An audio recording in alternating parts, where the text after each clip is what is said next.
Selamat datang di channel Simar Imam. Sembari mendengarkan tinggalkan like dan komentarnya bosku. Jangan lupa pasang headset kalian. Siapkan kopi dan camilan. Lupakan pahitnya kehidupan. Mari kita dengarkan sambil rebahan. Bab 676. Haha. Lan Zunlong mengangkat kepalanya dan tersenyum, tawanya penuh ejekan. Dia hampir tidak percaya dengan apa yang didengar telinganya. Orang sombong macam apa yang bisa mengatakan hal konyol seperti itu? Kamu telah berkeliling dunia malam yang gelap, apakah kamu benar-benar tidak tahu nama keluarga Lan kita? Dengan mendengus dingin, Lan Zunlong melanjutkan, di mataku, kamu semua adalah makhluk yang lebih rendah. Kamu tidak dapat memahami betapa mulianya keluarga Lan itu. Kamu berani menyentuh wanita Lan Zunlongku, apalagi memukuli mereka, bahkan membunuh mereka, tidak semudah meremas semut sampai mati. Semua ini salahmu. Dibawa ke sini. Kamu ingin memukulku sampai mati. Ini hanyalah hal paling konyol yang pernah kudengar seumur hidupku. Aku benar-benar ragu bagaimana orang sebodoh dan sembrono sepertimu bisa bertahan sampai hari ini. Namun, aku memberitahumu dengan sangat jelas hari ini bahwa menyinggung keluarga Lan dan saya adalah kejahatan besar terbesar Anda. Bukannya Anda ingin memukul saya sampai mati, tetapi saya ingin memukul Anda sampai mati. Berbicara tentang keluarga pengaruhnya dapat dibedakan berdasarkan wilayah. Beberapa keluarga dapat mendominasi sebuah kota, dan beberapa keluarga dapat mendominasi suatu negara. Namun beberapa keluarga memandang dunia secara keseluruhan dan mempunyai hak untuk berbicara. Keluarga Lan adalah yang terakhir. Meskipun keluarga Lan tidak bisa dikatakan sebagai keluarga menakutkan yang terkenal di dunia, namun mampu meninggalkan reputasi di lembah delapan dewa berarti ia memiliki status di seluruh dunia bawah tanah. Pengaruh semacam ini cukup membuat bangga keturunannya.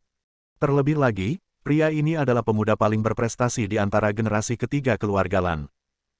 Sanjungan kehormatan yang dia terima sejak dia masih kecil telah lama memberinya rasa superioritas yang mutlak. Bahkan di matanya, ada perbedaan mutlak dengan orang biasa. Orang biasa hanyalah kehidupan di bumi. Dan dia dan keluarganya adalah makhluk yang mulia dan maju di dunia ini. Kata-kata Lan Zunlong membuat Chen Feng merasa mual. Dia mencibir dan berkata, menurutmu rasa benar dirimu paling jelas tercermin dalam dirimu, keluarga Lan. Kamu adalah keluarga bodoh yang membuat keturunanmu tidak bisa menyentuh wanita selama 18 tahun, dan mereka tidak diperbolehkan melakukan masturbasi, kan? Kamu masih menganggap keluargamu begitu hebat.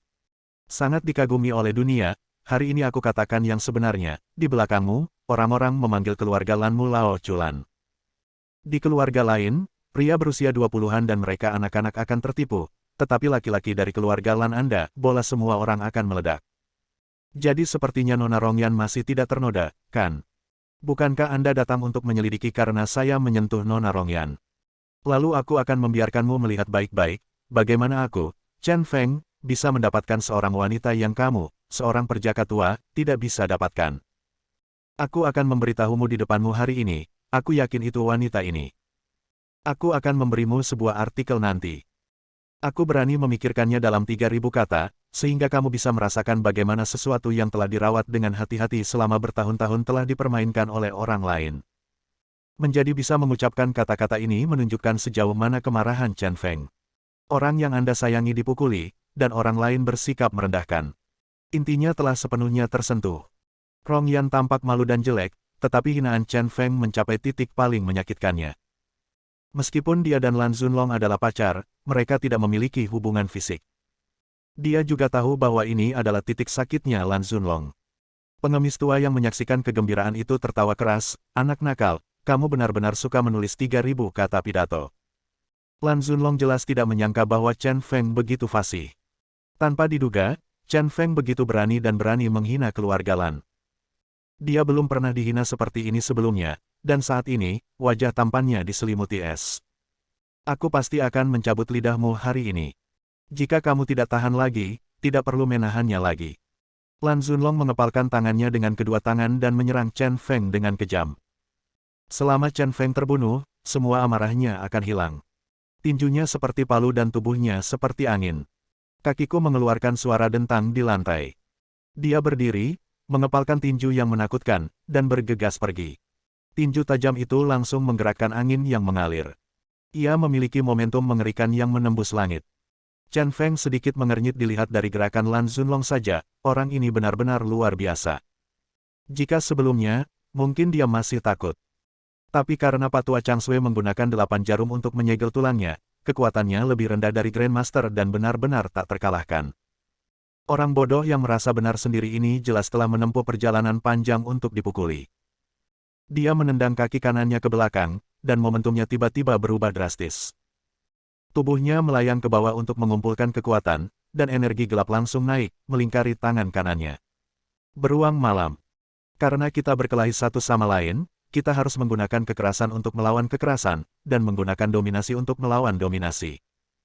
Dia menggunakan teknik meniru binatang yang dia pelajari dari Sanlin dan mengarahkan semua energi tersembunyi ke lengan kanannya. Saat ini, lengan kanannya sudah terlihat seperti beruang yang sedang marah. Boom! Tinjunya bertabrakan dengan keras. Segera, angin gelap bertiup kencang, dan langit serta bumi bergerak. Energi rahasia keduanya bertabrakan dengan sengit. Debu di tanah diaduk. Untuk sesaat, sepertinya ada penghalang abu-abu di antara mereka berdua. Lan Zunlong diam-diam terkejut karena tinjunya benar-benar tertangkap.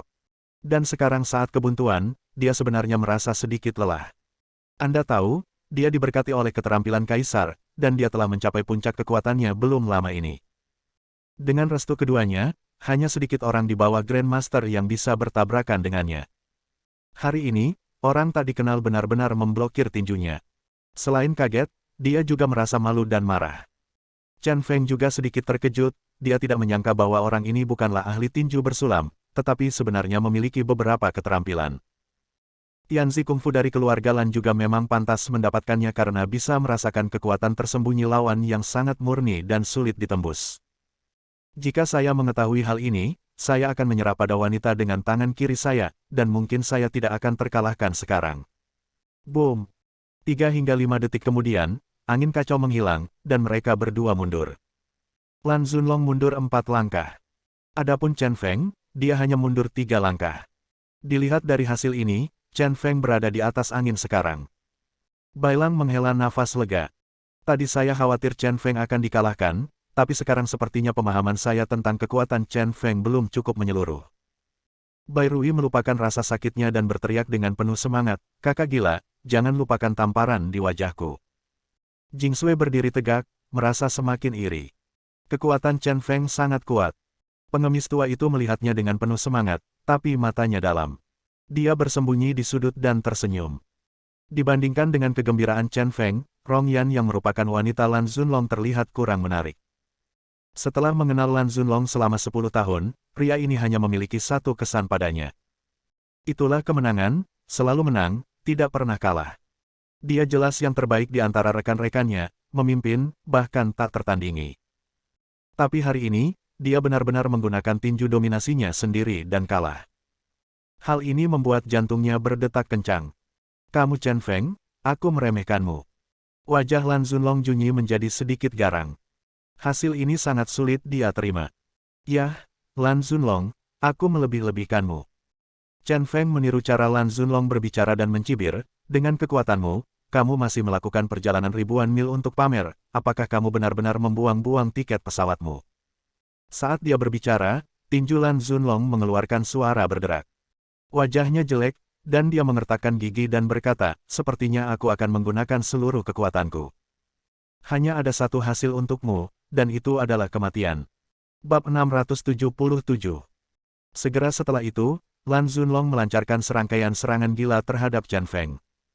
Sarana serangannya tunggal, semuanya tinju. Pasalnya warisan keluarga Lan terkenal dengan kemampuan bertinjunya. Berbicara tentang pertarungan melawan Chen Feng untuk pertama kalinya, itu menunjukkan kekuatan dominan tinju keluarga Lan. Lalu yang akan digunakan Lan Zunlong selanjutnya adalah pukulan cepat. Itu sangat cepat, hampir tidak terlihat. Hanya dalam 1 detik, dia memukul lebih dari 10 kali dalam sekejap. Hanya bayangan kepalan tangan yang terlihat, tetapi bentuk kepalanya tidak terlihat. Di bawah serangan yang begitu kuat, Chen Feng secara tidak sengaja menderita kerugian dan menerima 2 pukulan di bagian dada. Belum lagi, meski pukulannya cepat, namun tetap bertenaga. Dia baru saja menerima 2 pukulan di dada, dan energi gelap mengalir ke tubuhnya, menyebabkan dia sangat kesakitan. "Tinju macam apa yang kamu bicarakan, tinju yang menggelitik?" Dengan ucapan sarkastik, Chen Feng menggerakkan kakinya dan melawan Lan Zunlong selama lebih dari 10 gerakan.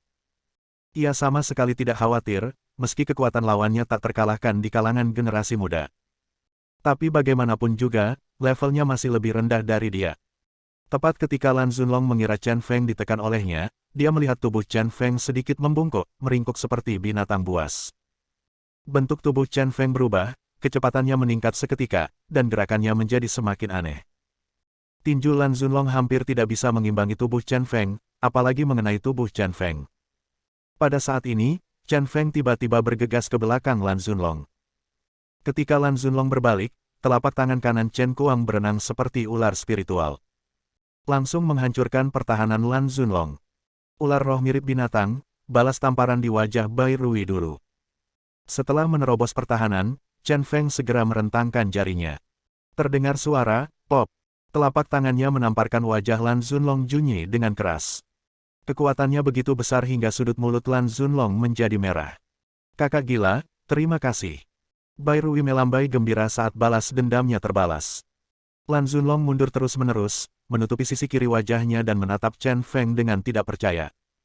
Kamu binatang buas, beraninya kamu menamparku, aku akan membunuhmu. Karena sangat marah, Lan Zunlong bergegas menuju Chen Feng dengan putus asa. Hancurkan. Chen Feng mengambil waktu, mengepalkan tangan kanannya dan melompat dengan kakinya. Kali ini, dia bergegas menuju Lan Zunlong dengan postur berputar di langit.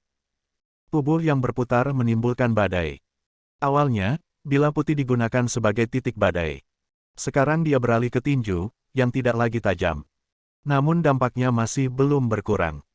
Setelah melihat ini, Lan Zunlong bereaksi dengan cepat dan menyilangkan tangan di depan dada untuk melindunginya. Boom! Tabrakan! Suan Tianpo yang kejam dari Chen Feng membawa dampak yang sangat besar dan langsung mendorong lengan pelindung Lan Zunlong. Dadanya terbuka lebar dan kekurangannya terlihat. Beruang malam yang seperti binatang, hentikan. Memanfaatkan kesempatan itu, tangan kanan Chen Feng mengumpulkan kekuatan beruang yang marah. Dengan postur kepalan tangan beruang, dia memukul perut Lan Zunlong dengan keras. Retak. Dua tulang di perut Lan Zunlong segera patah. Rong Yan tanpa sadar menutup mulutnya. Dia tidak percaya bahwa Lan Zunlong benar-benar ditekan oleh Chen Feng dan dipukuli dengan kejam. Bai Lang tahu bahwa Chen Feng menginginkan pukulan ini untuknya. Tapi wajahnya acuh tak acuh, dan tidak ada gelombang di sumur kuno. Ah! Lan Zunlong, yang kesakitan, mundur berulang kali. Saya hampir berhenti dan jatuh ke tanah. Dia menenangkan diri dan melirik sekilas. Matanya dingin dan wajahnya menjadi lebih garang. Chen Feng, Chen Feng. Dia mengertakkan gigi, mengingat nama Chen Feng, dan mengucapkannya kata demi kata. Apa yang kamu minta aku lakukan? Aku benar-benar tidak tahu. Mengapa kamu datang jauh-jauh ke Tiongkok? Apakah kamu mempermalukan dirimu sendiri? Sekarang aku ingin tahu apakah kamu membunuh serigala guntur saat itu. Aku mengatakan ini hanya untuk mempermalukan Lan Zunlong. Chen Feng memahami bahwa menurut kekuatan yang ditunjukkan oleh Lan Zunlong, dia hampir mencapai level pembangkit tenaga listrik puncak. Keadaan seperti itu, ditambah dengan Tianzi Kungfu dan Bafis dari keluarga Lan, seharusnya mampu membunuh Thunder Wolf. Anda harus tahu bahwa Thunder Wolf memiliki peringkat lebih dari 20 Night Furies. Kekuatan tempur seperti itu menunjukkan bahwa Lan Zunlong dapat menduduki peringkat 20 Night Furies teratas. Kekuatan seperti itu cukup untuk meremehkan generasi muda. Sangat disayangkan Lan Zunlong ini terlalu sial, meskipun dia jelas yang terbaik di antara rekan-rekannya, itu tidak ada gunanya baginya. Aku akan membunuhmu. Harga diri Lan Zunlong hancur total, dan Lan Zunlong sedikit diliputi amarah. Sambil memegang perutnya, dia masih ingin buru-buru membunuh Chen Feng. Balas dendam kakak perempuan belum terbalas. Chen Feng melompat tinggi dan menendang kaki kanannya dengan keras. Tanpa memihak, dia langsung menendang bahu Lan Zunlong. Kali ini, Lan Zunlong terjatuh dan duduk di tanah. Dia tampak sangat malu. Anda tahu, orang-orang yang merasa benar sendiri ini tidak pernah memiliki kotoran di pantat mereka. Kali ini, tertutup tanah. Jing Sui berdiri diam di dekat dinding, tidak berkata apa-apa. Tapi dia tahu di dalam hatinya bahwa tendangan Chen Feng adalah untuknya. Berhenti berkelahi. Tepat ketika Lan Zunlong jatuh karena malu, Rong Yan tidak tahan lagi. Dia menginjak sepatu hak tingginya, mengeluarkan suara klik. Dia segera berlari ke sisi Lan Zunlong dan mengulurkan tangan untuk membantu Lan Zunlong. Pergi. Namun, Lan Zunlong melambaikan tangannya dan membuka tangannya. Dia sangat bangga dan sombong sehingga dia benar-benar tidak tahan dengan kekalahan yang begitu tragis. Apalagi di depan wanitanya sendiri. Jantung Rong Yan berdetak kencang, terasa sangat sakit. Gambaran sempurna Lan Zunlong di dalam hatinya runtuh. Lan Zunlong bukan lagi mitos yang tak terkalahkan, dan semua kepercayaan diri serta kekuatan dominannya telah hancur. Bahkan sikapnya sebelumnya hilang hanya dengan jentikan lengannya. Meski hatinya sakit, dia tetap mendukung Lan Zunlong lagi dan berkata kepada Chen Feng, "Tuan Chen Feng, penyebab kejadian ini semua karena saya. Saya minta maaf kepada Anda dan meminta Anda lepaskan Zunlong. Permintaan seperti itu bisa dikatakan rendah hati. Biarkan dia pergi. Apakah kamu bercanda?" Chen Feng mendengus dan berkata, "Meskipun saya sedikit tersinggung oleh Anda di panggung kompetitif, saya telah mengingatkan Anda sejak lama bahwa kontak fisik tidak dapat dihindari ketika pria dan wanita berkompetisi. Anda harus menolak untuk mendengarkan dan harus naik ke panggung. Untuk mengambil langkah mundur, bahkan jika saya tidak menghormati Anda tidak dapat menelan nafas ini. Mudah untuk mengatakan bahwa Anda dapat datang kepada saya kapan saja. Saya, Chen Feng, tidak pernah menjadi pecundang dalam hidupku. Bagaimana kamu ingin mencari keadilan? Aku hanya akan menemanimu. Tapi kalian berdua, jangan pernah meninggalkan gedung keluarga Bai dan menyakiti orang-orang yang aku sayangi. Pukul aku. Laki-lakimu begitu sombong sehingga dia pantas dikalahkan. Bolehkah aku mengampuni bajingan ini? Bagaimana dengan arogansi yang kamu lakukan tadi?" Suara nyaring itu masuk akal, meninggalkan Rong Yan terdiam. "Keluar dari sini, lelaki keluarga Lan," dia tidak pernah memohon ampun. Lan Zunlong kehilangan kesabaran dan mendorong Rong Yan menjauh lagi. Chen Feng menghela nafas dan berkata, "Keluarga Lan. Keluarga Lan bukan apa-apa. Orang tua Lan Changbu itu tidak berani berbicara seperti itu kepadaku ketika dia melihatku. Kamu binatang kecil, kamu masih di depanku. Jika dia ingat dengan benar, pemimpin keluarga Lan adalah Lan Changbu. Kamu berani menghina kakekku, aku akan bertarung denganmu." Mendengar bahwa Chen Feng tidak menghormati kakeknya, mata Lan Zunlong melebar dan dia bergegas. "Harga diri saya sendiri telah hancur, tetapi kebanggaan keluarga Lan tidak dapat diragukan lagi.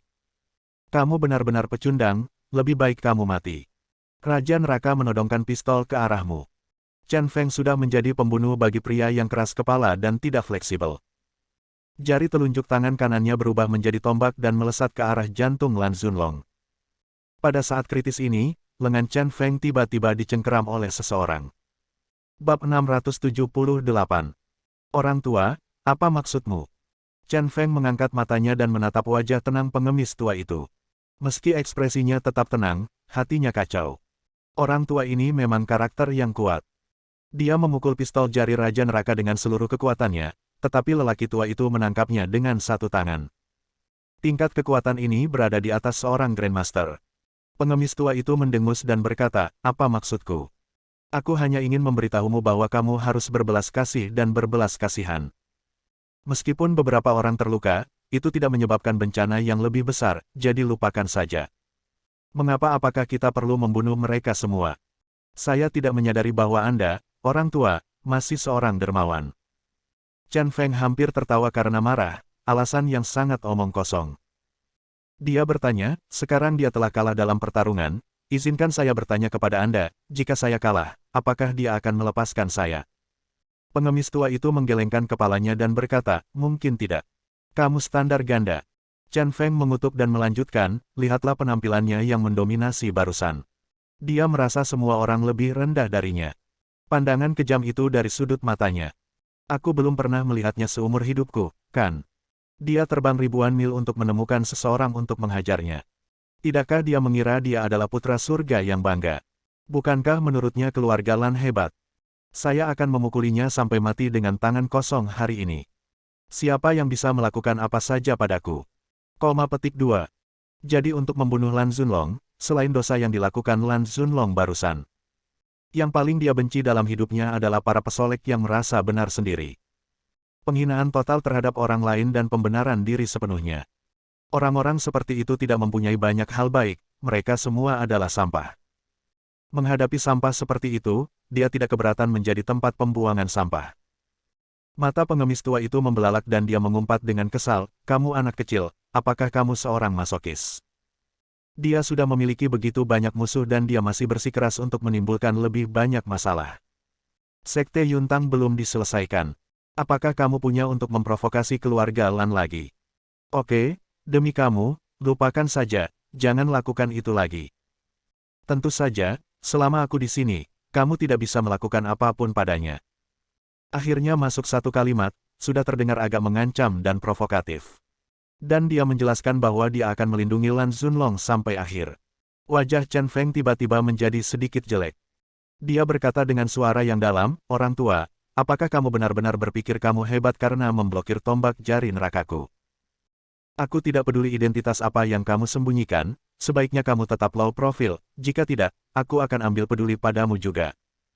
Dalam hidup ini, yang paling dia tidak suka adalah orang lain yang mengandalkan orang yang lebih tua di depannya dan berkhotbah kepadanya. Dan dalam hidup ini, yang paling dia benci adalah ancaman dari orang lain. Oh nak, dia benar-benar seekor kepiting yang menyeberang jalan, dia mendominasi, dan dia tidak bersikap lembut dan keras, kan? Pengemis tua itu tiba-tiba mengubah nada suaranya, melepaskan tangannya, dan berkata, "Oke, aku tidak peduli, kamu bisa membunuhnya sesukamu. Tapi biarku beritahu, setelah 1 bulan, bahkan para dewa pun tidak akan bisa menyelamatkan wanitamu." Melihat bahwa taktik lunak maupun keras tidak akan berhasil, dia akhirnya menceritakan masalah Chen Feng. Orang tua ini. Chen Feng diam-diam mengutuk di dalam hatinya, tetapi amarahnya telah dilepaskan. Orang tua ini telah mengetahui titik lemahnya. Tapi masalahnya sudah begini, meski kita berkompromi, kita tetap harus membuat janji dari orang tua ini. Jadi dia juga mengendurkan nadanya dan berkata, "Saya tidak peduli jika Anda ingin menjilat keluarga Lan atau karena alasan lain. Saya bisa memberi Anda wajah ini dan tidak membunuhnya, tetapi saya tidak pernah melakukan bisnis dengan kerugian." Pengemis tua itu tiba-tiba berkata, memahami maksud Chen Feng, dia mengangguk dan berkata, "Oke, selama kamu tidak membunuh Tuan Lan, aku bisa berjanji kepadamu bahwa jika kamu mendapatkan rumput Senming, aku akan membantumu menyembuhkan wanitamu." Itu kesepakatan. Chen Feng diam-diam senang dengan janji ini. Inilah yang dia inginkan. Pada saat ini, kehidupan Lan Zunlong tidak layak untuk disebutkan. "Tuan Lan, apakah Anda baik-baik saja?" "Demi pengemis tua itu, saya tidak akan berdebat dengan Anda. Saya menyarankan Anda untuk kembali dan bertanya pada Lan Changgu, lalu lihat apakah tindakan Anda bodoh," kata Chen Feng dengan tenang. Dia tersenyum dan berkata dengan sangat mendominasi. Melihat wajah Lan Zunlong yang marah, dia menyipitkan matanya lagi dan berkata, "Ngomong-ngomong, karena Nona Rongyan belum menikah denganmu, maka aku memenuhi syarat untuk mengejarmu. Tidak ada yang bisa kulakukan terhadap wanita cantik seperti itu. Setiap pria pasti tergoda, jangan picik. Ngomong-ngomong, aku tidak tahu apakah kamu seorang kaisar atau laki-laki, apakah kamu sudah berumur 18 tahun.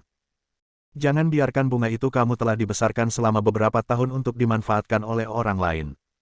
Singkirkan itu." Ejekan penuh ini membuat wajah hitam Lan Zunlong berubah menjadi hijau karena marah. Dia memaksa dirinya untuk berdiri tegak, dan berkata dengan tatapan galak, "Chen Feng, mari kita tunggu dan lihat, aku, Lan Zunlong, belum pernah dipermalukan dalam hidupku." Kemarahannya tidak punya tempat untuk menyebar, dan dia meraih Rongyan dengan satu tangan, mendorongnya menjauh. "Senior-senior, terima kasih banyak untuk hari ini." Lan Zunlong berkata dengan hormat kepada pengemis tua itu, "Pintu keluarga Lan terbuka untuk Anda kapan saja. Mohon pertimbangkan lebih lanjut. Bergabung dengan keluarga Lan pasti akan membuat Anda kaya dan sejahtera sepanjang hidupmu."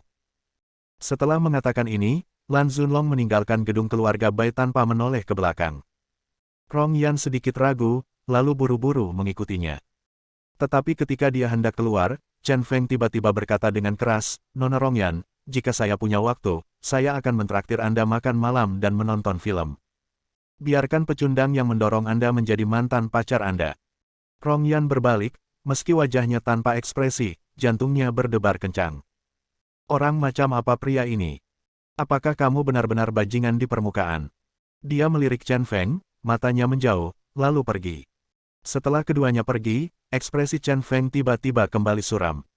Dia melangkah maju untuk membantu Bailang berdiri dan berkata kepada Paman Guan, "Paman Guan, telepon 120. Panggil beberapa mobil lagi. Saya juga terluka parah." Setelah mengatakan itu, dia duduk di tanah. Semua orang tampak terkejut. Mungkinkah Chen Feng juga terluka saat bertarung dengan Lan Zunlong tadi?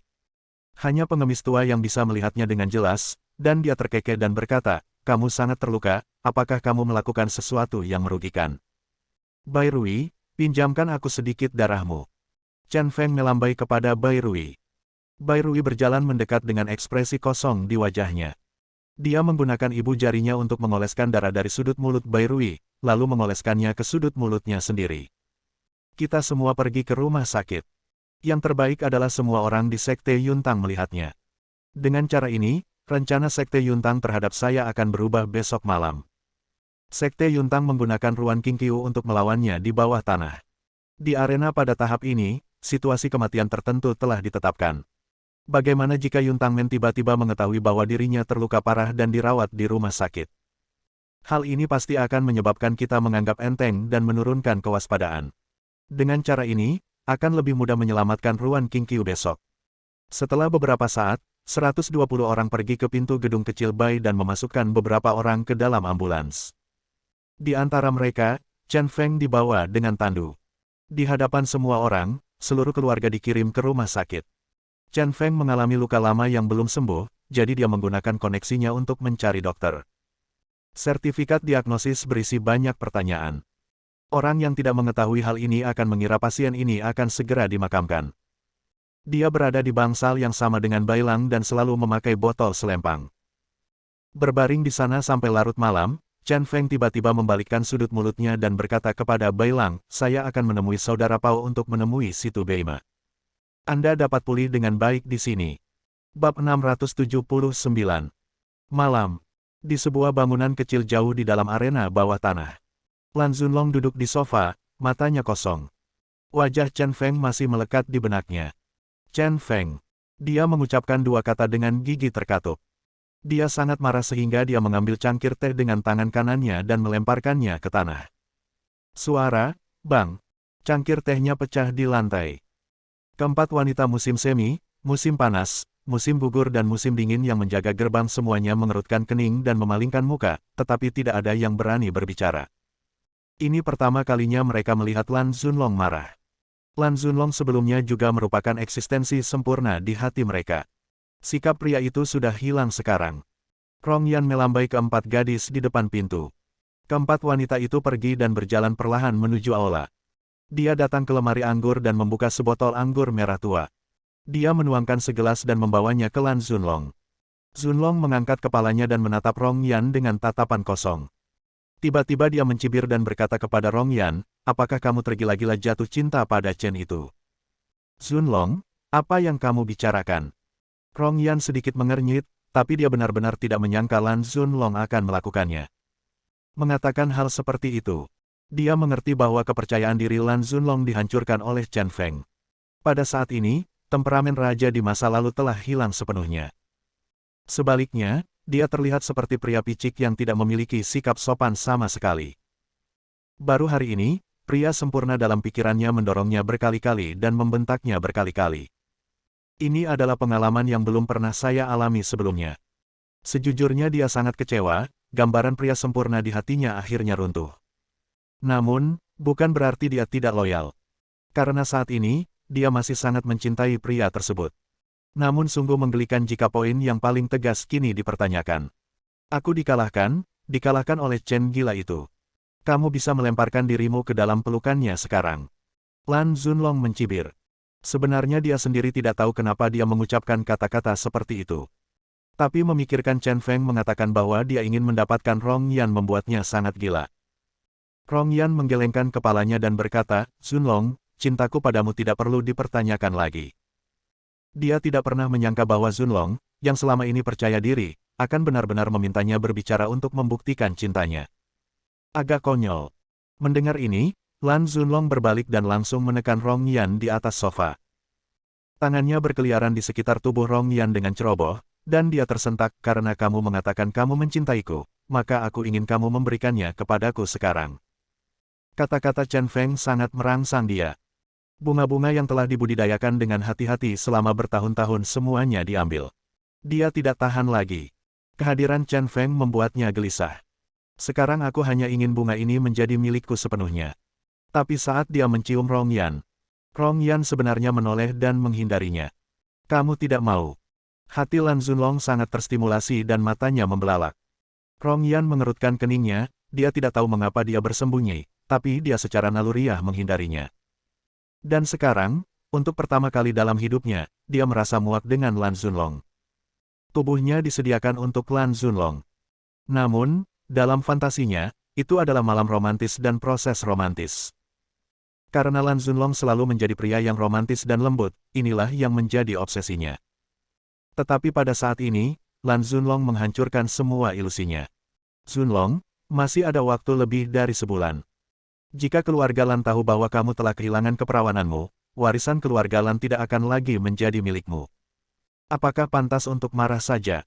Tanya Rong Yan. Pertanyaan ini tiba-tiba membuat Lan Zunlong sadar kembali. Ya, dibandingkan wanita ini, hak waris keluarga Lan lebih penting. Namun dia enggan melakukannya dan ingin membuktikan bahwa wanita tersebut adalah miliknya. Jadi dia meraih dagu Rong Yan dan menciumnya dengan paksa. Melihat Lan Zunlong yang tertekan, Rong Yan mendorong Lan Zunlong menjauh dengan semburan asap lagi. Ciuman kali ini membuatnya tidak merasakan kehangatan, hanya mual. Lan Zunlong ditolak lagi, dan harga dirinya hancur total. Ada suara, pop. Dia menamparkan wajah Rong Yan. Dia bahkan meraung dengan marah, dasar jalang, jaga tubuhmu untuk Chen gila. Rong Yan menutupi wajahnya dan melihat sosok Lan Zunlong yang pergi, merasa sangat tertekan. Rumah Situ Beima adalah halaman dengan gaya yang cukup kuno. Namun saat ini, di aula utama, diubah menjadi aula berkabung. Ada peti mati terbuka dengan seorang lelaki tua terbaring di dalamnya. Malam sudah larut, Situ Beima menghela nafas. Dia berkata kepada Situ Hai dan Situ Waner, yang sedang berlutut di depan peti mati dengan mengenakan kain karung dan berduka, Tuan Yun telah melihatmu tumbuh dewasa, dan dia sangat mencintai kalian berdua. Dia adalah keluarga kami, tidak berbeda dengan kakekmu. Sekarang sudah larut malam, dan para jamaah telah pergi, tetapi kalian berdua, mohon berlutut sedikit lebih lama untuk memberi saya hadiah. Jelas sekali bahwa Situ Hai dan Situ Waner juga memiliki perasaan yang mendalam terhadap Guru Yun, matanya merah dan bengkak karena menangis. Apakah kakak Pao benar-benar akan hancur di tanganku? Situ Beima mengangkat kepalanya dan meratap. Saat ini, 1/2 dari 5 aula Pao Gehui telah dihancurkan, dan hati masyarakat tidak stabil. Adapun kekuatan tempur tingkat tinggi Broter Pao, lebih dari separuhnya menderita korban jiwa. Kematian Guru Yun hari ini telah menyebabkan saudara Pao kehilangan sebuah pilar. Menghadapi Yun Tangmen, dia sudah merasakan ketidakberdayaan. Daripada meratapi dan mengeluh, lebih baik mencobanya untuk yang terakhir kali. Mungkin dunia akan terbalik dan akan damai. Sebuah suara datang dari kegelapan di luar pintu. Situ Beima segera berbalik dan berteriak, "Siapa?" Situ Hai dan Situ Waner juga berbalik, namun mereka berdua terkejut di saat yang sama, mengapa suara ini begitu familiar.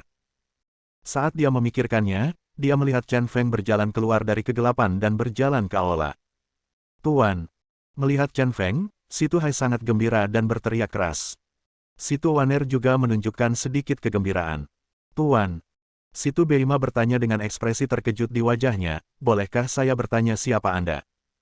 "Oh, ayah." Situ Hai berdiri dan memperkenalkan dengan penuh semangat, "Anda lupa tentang layanan Anda di wilayah Tibet terakhir kali. Kami hampir dirampok oleh orang-orang dari Sekte Yuntang, tetapi Tuanlah yang menyelamatkan kami." Situ Beima tiba-tiba menyadari dan buru-buru berkata, "Ternyata pahlawanlah yang menyelamatkan Kuanzi." Setelah mendengar tentang ini, saya punya selalu ingin mengucapkan terima kasih. Pahlawan, tapi saya tidak tahu nama pahlawan, dan saya tidak bisa menghubunginya untuk sementara waktu. Oh, lihat hari ini, pahlawan kebetulan bertemu dengan pemakaman Tuan Yun kita. Ayo ganti tempat, dan izinkan aku berterima kasih pada sang pahlawan dengan benar. Situ Beima sedikit bingung. Ia tahu betul bahwa orang di hadapannya bukan hanya penyelamat putra dan putrinya. Menurut deskripsi Anan, keberadaannya bahkan lebih menakutkan. Orang seperti itu layak mendapatkan rasa hormat yang setinggi-tingginya baik secara emosional maupun rasional. Presiden Situ, Anda tidak perlu bersikap sopan. Saya juga mendengar tentang Guru Yun dan ingin menyampaikan belasungkawa. Chen Feng berjalan ke peti mati dan mengeluarkan sebatang dupa. Setelah menyalakannya, dia membungkuk dan memasukkan dupa panjang ke dalam pembakar dupa. Tindakan ini sangat menyentuh hati Situ Beima. Situ Beima berkata dengan penuh syukur, "Terima kasih banyak, pahlawan, Tuan Yun dapat pergi dengan lebih tenang." Ngomong-ngomong, Kamu masih belum tahu nama pahlawan itu. Nama saya Chen Feng, Chen gila, nama orang gila itu gila. Chen Feng tidak lagi menyembunyikannya. Bayangan pohon yang terkenal. Dua kata sederhana ini mengejutkan Situ Beima. Apakah kamu Chen Feng? Chen Feng yang membunuh kedua tetua klan Yuntang. Situ Beima tidak pernah menyangka bahwa pahlawan yang menyelamatkan anaknya adalah Chen Feng, pria yang membuat heboh di Qinzi. Itu benar, itu benar. Chen Feng mengangguk dan berkata, saya memberanikan diri untuk datang ke sini malam ini, pertama untuk menyampaikan belasungkawa saya kepada almarhum, dan kedua, untuk berdiskusi dengan Presiden Situ bagaimana cara bersama-sama mengalahkan klan Yuntang. Bab 680. Kedatangan Chen Feng mengejutkan sekaligus menggembirakan Situ Beima. Dapat dikatakan bahwa dia sekarang berada di ujung lumpur dan tidak berdaya. Jika kita dapat memiliki bantuan asing yang kuat seperti Chen Feng, ini akan menjadi seperti fajar bagi seluruh asosiasi saudara Pao. Tuan Chen, mari kita bicara di tempat lain. Situ Beima memberi isyarat mengundang. Tampaknya tidak pantas membicarakan masalah dengan tamu-tamu terhormat di depan ruang duka. Terlebih lagi, itu adalah tamu paling terhormat seperti Chen Feng. Tetapi Chen Feng melambaikan tangannya dan berkata, Presiden Situ, sama-sama. Saya datang ke sini secara diam-diam. Tidak ada orang luar di sini. Kami hanya ingin membicarakan sesuatu, jadi jangan terlalu memikirkannya. Saat ini, di depan aula duka, itu sebenarnya salah satu percakapan terbaik. Tuan Chen memang orang yang ceria. Situ Beima terlihat sangat gembira dan semakin menyayangi Chen Feng. Dia berkata, saya mendengar dari Tuan Chen bahwa Anda ingin bekerja sama dengan saudara Pao. Sejujurnya, saat ini saudara Pao akan dikalahkan oleh Yuntang. Penindasan oleh sekte ini agak menyedihkan. Situasi saudara Pao saat ini seperti merebus katak dalam air hangat, perlahan-lahan dikanibal oleh sekte Yuntang. Hal besar telah berakhir. Hari ini, untuk mendapatkan kembali pintu masuk penting aula, saya terpaksa membuat keputusan putus asa. Menyebabkan pemimpin nomor 1 dari asosiasi saudara Pao, Tuan Yun, juga dibunuh secara brutal. Seluruh asosiasi saudara Pao telah kalah pilar lain. Saya hanya ingin jujur kepada Tuan Chen ketika saya mengatakan ini. Tuan Chen menyelamatkan hidup saya. Anak-anak, dengan kebaikan ini, saya tidak ingin Tuan Chen terjebak dalam rawa. Mata Chen Feng berkedip dan dia berpikir sendiri. Situ Beima ini sedikit menarik, sangat berbeda dengan momentum di arena underground hari itu. Hari itu, dia sangat energi dan mendominasi, tetapi sekarang, dia tampak seperti orang tua yang licik. Anda ingin dia membantu, tetapi wajah Anda penuh kemunafikan. Setelah memikirkannya, dia berkata, Presiden Situ memang orang yang tulus dan tidak memiliki rahasia untuk disembunyikan dari orang luar seperti saya. Dalam hal ini, saya dapat berbicara terus terang. Klan Yuntang dan saya memiliki hubungan yang dalam. Saya kira Anda pernah mendengar satu atau dua hal tentang Qinzi. Jadi, Anda tidak perlu khawatir menyeret saya ke dalam situasi ini, karena saya akan terlibat terlepas dari apakah saudara Pao akan melakukannya atau tidak. Untuk aku sekarang, Sekte Yuntang dari kota Tianfu, tidak menakutkan, karena orang-orang yang dipimpin Sekte Yuntang sendiri bukanlah tandinganku. Kekuatan sebenarnya dari Sekte Yuntang masih ada di pegunungan. Tapi bagiku, bagaimanapun juga, aku sendirian di luar. Kami lemah dan Raja Neraka sangat merepotkan. Tidak peduli bagaimana Anda mengatakannya, klan Yuntang adalah kelompok yang sangat kuat dengan banyak anggota.